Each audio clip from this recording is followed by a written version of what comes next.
Is spirituality a trap, an illusion, the final veil?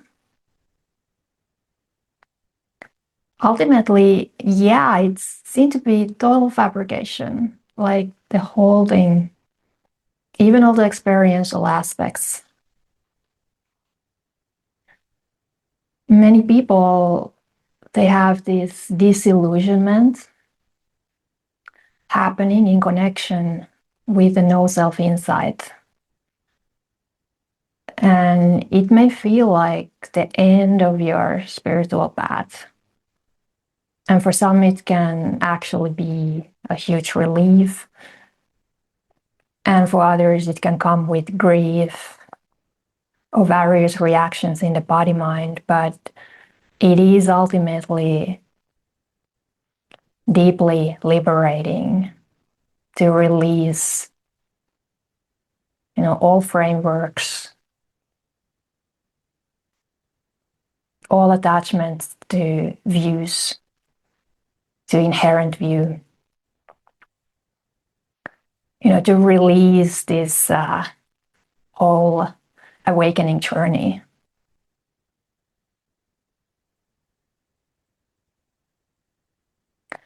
The spirituality is often described as the raft, like a vehicle of liberation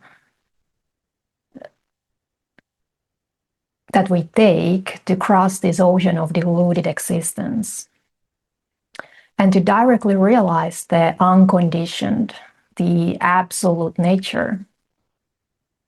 And when that is realized, then it can be seen that this ordinary experience, this deluded existence, this samsara, it was all along nothing but this. So there never really was a journey. Like this is not a destination. There never really was awakening in the way we thought there was. There never really was suffering in the way we thought there was. And there never really was a raft. So it's all made up.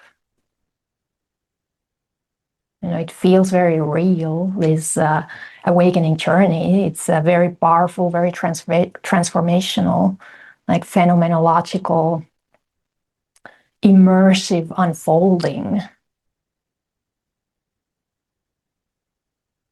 But when it collapses into this primary reality, this unconditioned, unspeakable, unknowable suchness or isness,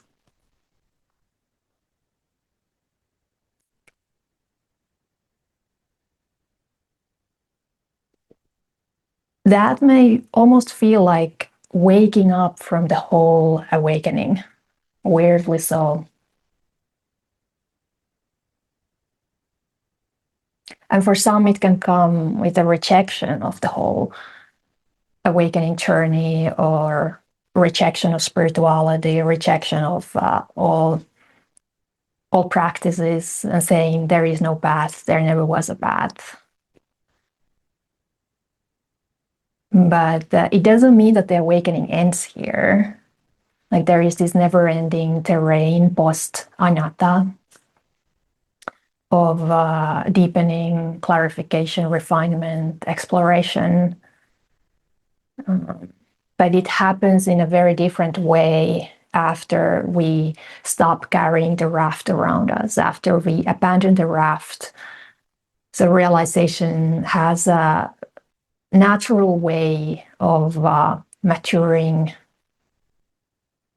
which is totally spontaneous and unique to our body mind, our configuration, our human journey.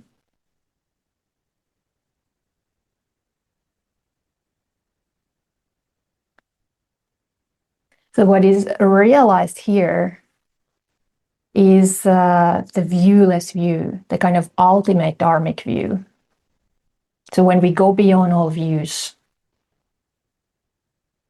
and all frameworks, we kind of see that it's all fabrication.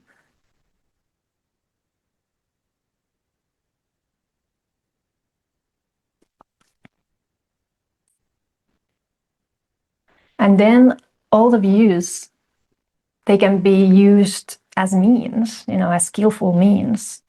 They can be picked up spontaneously and dropped. But as descriptions of reality, it is clearly seen that they absolutely fail. There are always limitations. So they become more like strategies. So this viewless view, it's so all-encompassing, that it kind of integrates all these various views that we may have been using during our awakening process and all these appearance stages. And at the same time, it transcends them.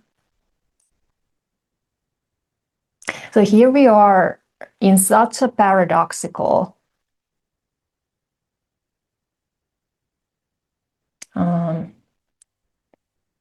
state. It's not a state. This is kind of like the original condition of all sentient beings. But it's so profoundly paradoxical. Like, it's so all-encompassing.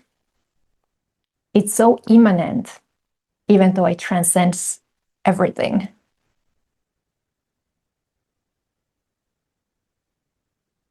So it's the kind of non-separation that doesn't have an opposite. It's the kind of awakening or non-duality that doesn't have an opposite. So initially, it may feel like when we wake up from mind identification and the narrative self into this freshness and clarity and vividness and spaciousness of direct immediacy, of pure sensation, it feels very much as if this is real, as opposed to something unreal, like the mind world that is perceived something, artificial. But when you really go deeper into this vividness and clarity, you may start to discover that the reality is not actually real. Like, yeah, it's very vivid, it's very fresh, it's super animated and alive like that. It's very vibrant. Is it real? Is it actually happening? Does it have any inherent existence to it? So that's when the ground really shatters underneath us. And that's where all these opposites, like unreal and real,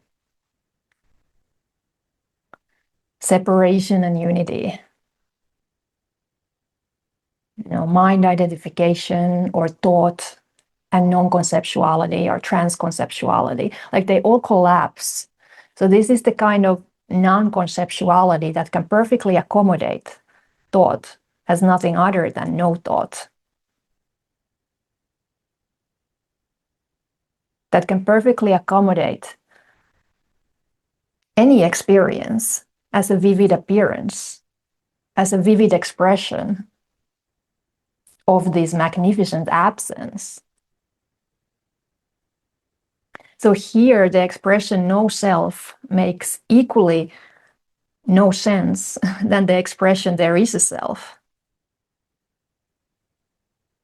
Here, there is no need to reject anything and no need to affirm anything.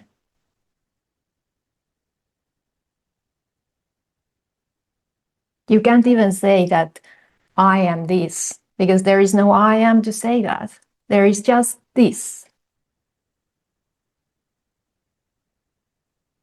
And saying anything about it is not it. Like, awakening can be talked about, can be described to a certain extent, right? The various insights, perceptual shifts, identity shifts, pitfalls in the process. So that can be talked about, but this is utterly beyond description. This primary reality, it is unconditioned. And yet it's perfectly present in every apparent step of the journey.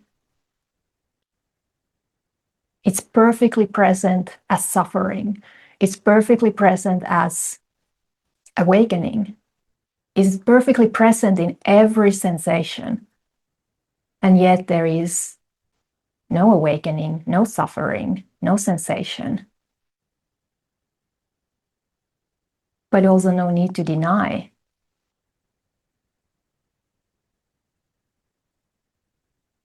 So it may feel like the end of your journey.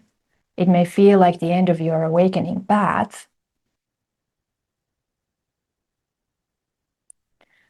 But another way to see that here the division between the path or spiritual realization and the mundane, the ordinary life, it has collapsed so thoroughly that we could say the path has integrated itself into our everyday life, into our moment-to-moment experiencing so seamlessly that we can't perceive it anymore, that it ceases making sense to talk about it. There's just this human experience. And at the same time, it's not human. If we have gone through the awakening journey all the way through, there is thorough transcendence of the human condition, which is then followed by fully inhabiting the human condition. And we can't really say what this is.